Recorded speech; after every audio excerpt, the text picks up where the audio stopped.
I've always believed that women are at their strongest when they are forced to stand on their own, but that doesn't mean we don't tremble.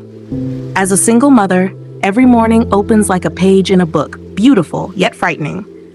I remind myself to stay calm, but inside me, waves still rise and fall, quiet tides that no one but me can hear. And in that still moment, when the first light of day brushes gently against the window, I remember that I am still moving forward slowly, perhaps clumsily, but moving nonetheless. Welcome to Streams of Love, a place where our stories, the stories of women who are both resilient and fragile, are told with the pure honesty of the heart. This is a place for you to listen, to understand, and perhaps to realize that you were never truly alone. 1. Financial worries, a cold that lingers like a Nordic winter. I never imagined that money could make a woman tremble this much. Not because I lack the ability to earn a living, but because I understand how fragile the world of a single mother truly is. Just one unexpected gust of wind a week off work due to illness, an unforeseen bill, or simply my child catching a cold can make everything wobble like a small house in a snowstorm. In Europe, people often say that women are strong and independent. And it's true, we can work, raise children, and shoulder responsibilities that were meant to be shared by two. But that strength doesn't erase the sense of imbalance I feel at the end of every month, when I sit at the kitchen table with a stack of bills in front of me and a cup of tea that has long gone cold. There is no one there to say, "Let me handle this part." No one to ask whether I'm tired. It's just me alone facing those dry, emotionless numbers that sting like winter winds seeping through the cracks of a window. Sometimes I feel the cold creeping into my fingers, even though the heater is on. It's not the cold of the weather, it's the cold of emptiness. The cold that comes from knowing that if I don't stand firm, no one else can catch me. And so every month, I remind myself to be careful, to be brave, to stay calm. I learn to slow down, to plan better, to keep a small safety net. But deep down, I know that the financial worries of a single mother never truly disappear. They merely retreat into the background, quietly, like those long Nordic winters that seem endless. 2. The fear of not being good enough. The feeling of running endlessly without reaching the finish line. There are evenings when the little house is filled with nothing but the ticking of the clock and the gentle breathing of a child. I sit at the edge of the bed and ask myself, am I doing this right? It's a question I repeat over and over, like an old song that never finds its final note. Teaching my child how to tie shoelaces alone. Standing outside the school gate, shielding my child from the rain alone. Soothing every nightmare that comes in the middle of the night alone. There is no one I can turn to and ask, what do you think about this? Should we do it this way? That absence is more than just the missing presence of another adult in the house. It is the absence of reassurance, of shared decisions, of a simple, "You're doing great," a sentence I don't think I've ever heard throughout my journey of being a single mother. People often say European women are independent, strong, capable of handling everything.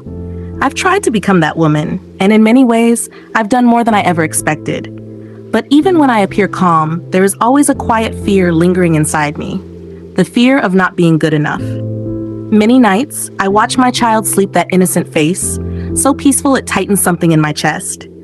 I tell myself I must be stronger, must try harder, must become the steady shoulder my child can always lean on. Yet at the same time, I hear a faint whisper inside. Is this enough? Am I doing something wrong without realizing it? That feeling is like running endlessly on a long, foggy road. I can see the finish line somewhere ahead, blurred in the mist. I run not to outrun anyone, but to prove to myself that I can get my child to a safe place. But there are days when my legs ache and my heart grows heavy with doubts no one else can see. And still, every morning, when my child calls mommy with that bright little voice, I take another step forward. Not perfect, not certain, but with all the love I have. 3. Loneliness, quiet and deep like an autumn afternoon. There are moments when the house becomes so silent that I can hear every tick of the wall clock, as if time itself is trying to remind me of an emptiness I don't want to face. In those moments, I realize I've forgotten what it feels like to have another adult beside me, forgotten the warm, steady voice that once filled the living room, forgotten the casual conversations I used to think were insignificant. The loneliness of a single mother is never loud. It doesn't come with sobs or dramatic goodbyes like in the movies. It is quiet, like an autumn afternoon in Northern Europe. A gentle breeze, slow falling golden leaves, and a sky that seems to hold a sadness too soft to put into words.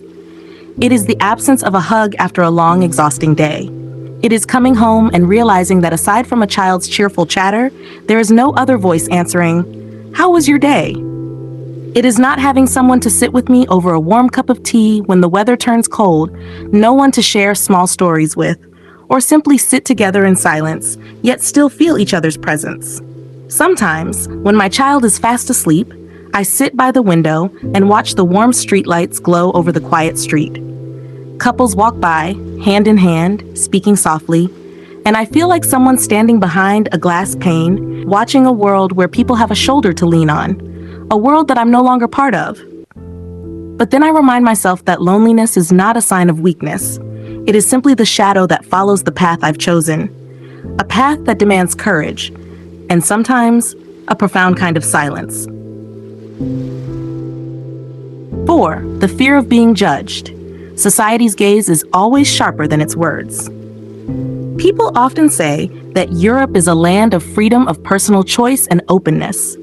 But no matter how wide the sky may be, prejudice still slips through like the sudden winter winds that rush in at the start of the season, cold, sharp, and impossible to avoid. I've grown used to questions that sound perfectly normal at first, sometimes even spoken with politeness or genuine concern. Where is the child's father? How do you manage everything on your own? No one ever asks these questions with bad intentions, yet they carry an invisible blade that lightly grazes my heart. They don't simply inquire about my situation, they stir up wounds I've tried to bury, and at times make me feel as though I must justify the life I chose, or the one I had no choice but to accept.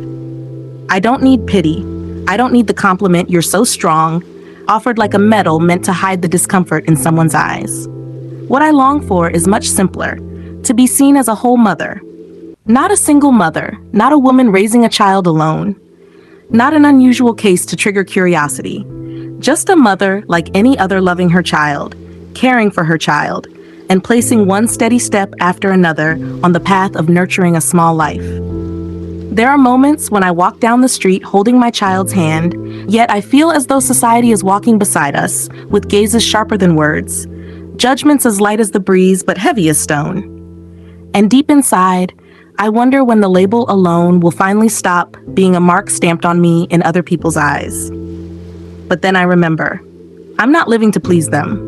I'm living for the little hand holding mine with their whole world wrapped inside it. And that alone is enough for me to keep moving, head held a little higher, despite every gaze that follows. 5. The fear of the future, a fog-covered road ahead. Perhaps what troubles me most is not the hardships I face each day, but the things that have not yet arrived, the things still blurred in the distance, where my child's future stretches out like a morning path covered in mist.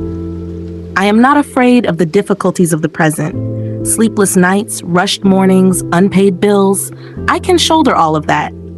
But I am afraid of the things I cannot see clearly. Will I have enough strength to raise a soul that is healthy, confident, and full of love when everything rests on me alone? Will the absences I try so hard to hide leave silent gaps in my child's heart? Will my child feel deprived when looking at the complete families around us? These questions return quietly, again and again, like the thin yet stubborn layer of frost that clings to a winter window in the north. I know that if I simply wipe it away, sunlight will shine through warm and gentle. But strangely, every morning when I wake up, the frost settles there again, as if to remind me that worry is part of the journey of motherhood, especially for a single mother. Sometimes I sit by the bed, watching my child sleep, cheeks rosy and warm. In that moment, I see one thing clearly. No matter how foggy the future may appear, I will keep walking toward it, step by step, with my child beside me. I'm not certain I will do everything right, but I am certain I will love my child with everything I have. And perhaps that love is the sunlight strong enough to illuminate the mist-covered road ahead? Conclusion. The light beyond the worries. Despite carrying so many worries on my shoulders, I've slowly come to understand that a single mother is not only someone who bears heavy burdens, but also someone who creates beautiful things. I've built an entire little world for my child, a world that may not be perfect, but one shaped with sincere effort, with hands that sometimes tremble from exhaustion, yet have never once let go. There are moments when I feel lost, overwhelmed, or doubtful of myself. But then, whenever my child turns to look at me with those clear eyes or gives me a small, trusting smile, I see within it a warm light, a light bright enough to chase away even the longest winter inside my heart. And so, I keep walking not because I am always strong, but because I know I am walking for something far more precious than strength itself, my child. In that gentle light, I understand that every worry, every fear, every quiet ache is simply a low note in the symphony of motherhood. But love is the final melody, peaceful, enduring, and always guiding me toward the sun.